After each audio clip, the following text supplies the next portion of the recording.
99% of you think that you're ugly, but you're actually just lazy. I guarantee you that if you use all the tips that I'm about to give you, you will become 10 times more attractive and more confident. So, are you ugly or just lazy? Let's find out. Let's be honest, we live in a very superficial world. So instead of getting angry and trying to fight it, why don't we find a way to make it work for us? Whether it's in business, friendships, or romance, people will get a first impression of you based on how you look. So our goal is to maximize our assets and give the best first impression we possibly can. So with that being said, I'm going to give you 5 life-changing tips to make yourself way more attractive. But before I get started, I see some of you watching are not subscribed yet, so don't be rude, don't be shady, subscribe. You've probably heard this before, but I really want you to hear what I'm about to tell you. Just because you don't fit the current beauty standard doesn't mean you're not attractive. If you follow me on Instagram, you already know this, but I work as a fashion model. So I have experience working on a variety of campaigns, advertisements, and catalogs. The images that you see are not real. They're not real. I know this from firsthand experience. You would not believe the amount of Photoshop that goes into it. These editors are literal magicians. They work magic on these photos. So never compare yourself to anyone, especially not to images of supermodels on magazines or billboards. When I was younger, when I was still in school, the look was to be blonde, skinny, and have a big chest. Obviously, I don't have a big chest. I have a little bit more curvy body, athletic body to me, and I have dark brown hair. So I never considered myself to be beautiful. And that was reflected in the way that people treated me because I was not confident at all. I didn't think I was pretty. I would beg for any scraps of attention that I could get, and I would always be jealous of the blonde girls that got all the attention. Fast forward to today, the Kardashian era, where it's sexy to have a curvy body and to have dark hair and pronounced features. Now I get compliments all the time, especially on my hair. You never know when trends will change. So just do the best with what your mom and dad gave you. At the most basic level, you need to be eating a balanced and healthy diet. This doesn't mean that you need to be restrictive and only eat healthy foods. Personally, I eat whatever I want. I eat cake, I eat candy, I eat fast food, I eat junk food. I don't eat it every day, but I don't deprive myself either. What I like to do is I like to eat one balanced, good meal for the day, and then for the rest of my meals, I eat whatever I want. A balanced meal to me means equal portions of proteins and healthy fats, small portion of carbohydrates, and a good amount of veggies. So an example of what I ate yesterday was some ground meat with a little bit of brown rice, a salad on the side, and half an avocado. This has everything I need for my body to function properly. I have a nice, delicious, balanced meal. And then for dinner, I had some ramen and some chocolate. So you can still eat whatever you want. Just make sure that you are giving your body what it needs at the same time. The key is to understand the difference between eating for nutrition and eating for pleasure. You can do both, but you have to understand the difference and keep that balance. So if you're only eating for nutrition, you may feel very deprived, you may feel like you can't eat what you want to eat, and you may not be able to keep up on this kind of diet. This has happened to me before in the past. I've tried to be too restrictive and too focused on nutrition, and I end up eating really healthy for like a week or two, and then I snap and then start binging on processed, unhealthy foods, and then I gain the weight right back because there wasn't enough balance for me. I tried to go too extreme. Let me know in the comments below if you've done this before, because it's a super common mistake to find a new diet and then go all in and go so extreme, and then you snap and you break and you don't stick to it. It ends up being this spiral of guilt and shame, and then you feel guilty for breaking your diet, but then you feel really restrained when you're on your diet. It's not fun. It's not good for your mental health. Don't try to go too far. On the other side, if you're simply just eating for pleasure, your body is going to be getting way too much processed, sugary foods that it doesn't get enough nutrients from. So while you might not gain a lot of weight, you will have a lot of issues. You will have low energy, you will have bad skin, you will be depressed, you will have mood swings, you'll have digestion problems, and any number of health issues because your body's not getting what it needs. You're only eating for pleasure, what tastes good, which doesn't always have all the good, yummy stuff that's gonna make your body healthy. I've also made this mistake in the past where I would simply just eat what I like to eat, and I didn't gain a lot of weight. It's not that I was completely out of shape, but I would get a lot of acne. I would be very irritable. I would have low energy. I would be tired. I wouldn't be able to go to the gym or really get a good workout in because I'd just be too tired and kind of anxious and low energy and not wanting to really do anything and being in a bad mood. Not good vibes at all because I'm not giving my body what it needs. Remember, I'm not a doctor. I'm not a nutritionist. I'm telling you what works for me. And what works for me is balance. Eating for nutrition, but also eating for pleasure. Babe, you need to move that body. I don't care if you are the busiest person on the planet. I don't care if you have 10 kids and 5 jobs.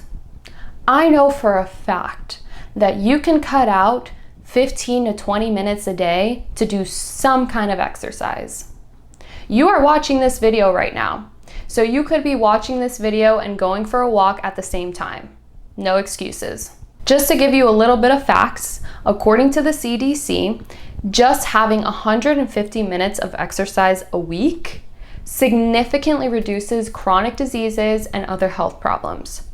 So to boil that down, 150 minutes a week, that averages to about 22 minutes a day. So have some fun with it. Take up a new hobby, go outdoors, do some yoga, lift some weights, do Pilates, have a solo dance party in your living room. Move your body, do something fun. If you have pets, great, take them on an extra long walk. If you have kids, take your kids with you, do some exercise with your kids. If you're working and you're busy all day, take some work calls while you go for a walk.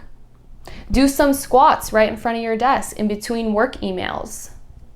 In between meetings, do like 10 squats in between every meeting. You can find a way to make it work for you. I don't want to hear excuses because simply integrating 10, 15, 20, 30 minutes every day of exercise, of moving your body, raising your heart rate, that will significantly improve your mood. It will significantly improve your confidence, and you will be way more attractive because energetically you're putting an effort into how you look, you're putting an effort into how you feel, you're putting an effort into your health, and that radiates attractive. That radiates sexy, hot, attractive, beautiful. Being healthy is sexy. Taking care of your body, taking care of your health, that's sexy. If you're still watching, like this video. I would love to see who is taking their journey seriously. And now for my favorite tip of all, it is time to start dressing like you think you are the most beautiful person on the planet. I don't care if you're just gonna go run errands. I don't care if you're at home all day and you're not planning on going anywhere. I don't care. You need to dress well. You need to dress presentable. It doesn't have to be full glam, but don't wear pajamas all day. I want you to start dressing like you could meet the most important person of your life right now. Think of a celebrity that you admire. Think of a public figure that you look up to. Think of someone you have a crush on or someone that you think really highly of. If you were gonna see them right now, what would you be wearing? That's how I want you to dress. You need to figure out what looks good on you. You can find a balance between comfort and style. You don't have to sacrifice your comfort to look good, but you shouldn't just be focused on being comfortable. That's what nighttime is for, so you can wear your pajamas and you can go to sleep. But when you're out and about and it's the day and you're doing daytime things, dress presentable. Put some effort into how you look. Put some effort into your appearance. Dress appropriately. Even if you don't listen to any of my other tips in this video, simply by just dressing better, I guarantee you, you're gonna see huge changes in your life and in your confidence. Everyone is so used to being so casual and not putting in effort into their appearance, especially after the 2020 situation where everything got shut down and people were staying at home by themselves all day and working from home. They got used to wearing those pajamas. They got used to wearing those lounge clothes. But unfortunately, they didn't get back into reality. It's over now. We are back integrated into society, so we have to dress appropriately. I will literally go to Publix. Half the people I see are wearing literal pajamas. Not sweatpants, not comfy clothes, literally pajamas. That is embarrassing. It is 2 o'clock in the afternoon. Why are you wearing pajamas? Did you just wake up? You look lazy, you look like a bum, you look like a homeless person. Now people will tell you, oh my God, you look so comfortable. Oh my God, good for you, that's awesome. Oh my God, you really don't care what anyone thinks. Wow, that's awesome. But subconsciously, they have labeled you as someone who doesn't put in any effort into their appearance and doesn't respect the people around them enough to care what they think about them. Because when you're presenting yourself out to the world and you're going to a public space and you don't put in any effort into how you look, you're telling the people around you, hey, I really don't care what you think. Your opinion means nothing to me. I don't even care what I think because I looked in the mirror and I said, yeah, that's fine. Let me go to Publix. Really? Really? Come on. Like, why are you wearing workout clothes? You're not going to work out. It makes no sense.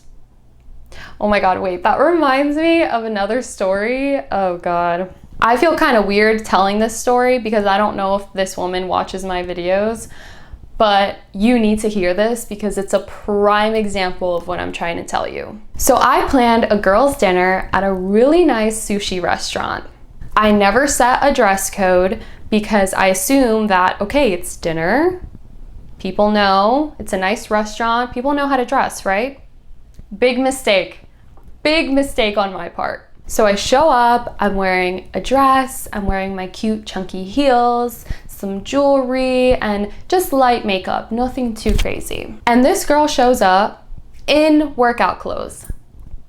She is wearing a full gym set with the socks that go up to your shins and sneakers, like tennis shoes. Not like fashion sneakers, literal sneakers. And she's wearing her hair up in a bun.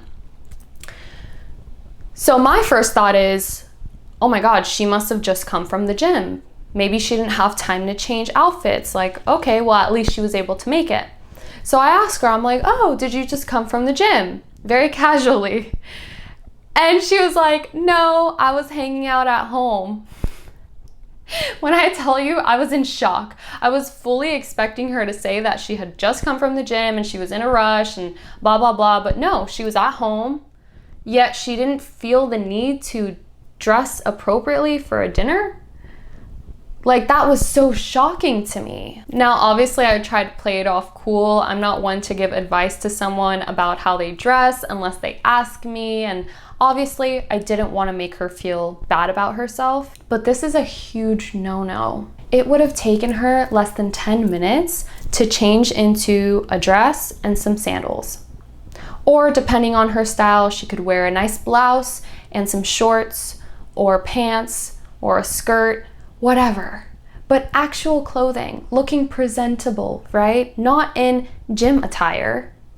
That makes no sense to me. This automatically showed me that either she doesn't care about how she looks, or she doesn't take our plans seriously enough to want to dress well. If your favorite celebrity invited you over for dinner, would you wear workout clothes? No. You would take that opportunity to wear your finest clothing, your finest perfumes, and your finest makeup. I'm not saying she had to treat me like her favorite celebrity, but I'm saying that it clearly shows there's a level of importance that she does not feel for me and our plans because she didn't feel like dressing up or changing her clothes. By the way, I have done this before, so don't feel bad if this is you right now. Just make the decision to change and be better. Now, I know she's not a malicious person at all, so I don't take this personally, and I'm not trying to place any judgment on her, but it's a clear example on how the way you dress affects the way other people think about you. Comment below if you've ever experienced anything like this. I'd love to know. Now, a lot of women stop dressing well after they've been in a committed relationship because they think, oh, well, I already have a partner, so I don't need to dress well. I don't need to impress anyone because I'm already in a relationship. This is a huge mistake for a couple of reasons. One, you signal to your partner that you are no longer putting in as much effort, so they will stop putting in as much effort as well. This is when I hear women telling me, oh my gosh, he used to do this when we first started dating, now he doesn't do it anymore. Or, I feel like he's not trying anymore, or trying to impress me, or putting in effort.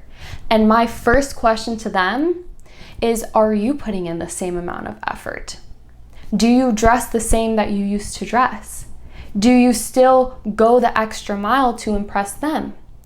Because if you're not doing it, then they're taking that signal from you, and it's not fair to expect someone else to behave a certain type of way when you're not doing it yourself. The second reason this is a huge mistake is because you could be repelling a new business opportunity. You could be repelling a new friendship. There's lots of opportunities out there for you. Not all of them have to do with romance. You have no idea how many money-making opportunities I've gotten simply from just being out and about running errands. Not at some networking event, not at some VIP party, going to Publix, running errands, day-to-day stuff. I'm dressed well, I have a good positive energy, people come up to me, talk to me, oh, we're in the same industry, oh my god, here's my card, oh my god, here's my card, oh, we should connect. So I've formed a lot of business relationships this way, as well as just friendships. You never know who's going to be where you're going. So always dress to impress. Always dress like you're about to meet someone very important. This automatically signals to people that you're a quality person and you are of high value. Because when you are willing to put in so much effort just into your appearance, people are going to assume that you also put in effort into your relationships and your businesses. This is all correlated, it's all associated. You want to give them the best first impression that you possibly can. Nothing is more attractive than someone who invests time and energy into their own personal development. Investing in things that help you be a better person is huge. Yes, you want to make sure that you're physically looking good, but your mindset, your energy, your personality, that's just as important. That's why I make so many videos on personal development, because it doesn't help you at all to be the most beautiful person on the planet, but you have the brain of a pigeon. I want you to live your absolute best life, and that starts with your mindset. So learn something new every day, keep your mind sharp, do things that challenge you, do things that get you out of your comfort zone and grow you as a person. Read those books, watch those mindset videos, buy those courses. Do what you need to do to make sure that you are constantly growing and constantly expanding your mind. So find what works for you. Remember, we are all unique. It's fine to look at other people as role models and take inspiration from them, but at the end of the day, you need to do what's best suited to you. Life gets to be fun and effortless for you. Cultivating your beauty and your attractiveness gets to be fun and easy. It's not supposed to be challenging, it's not supposed to be draining, it's supposed to be fun. You already have all the tools you need, and you are perfect just the way you are. So with that being said, I will see you in the next video. Love you. Bye.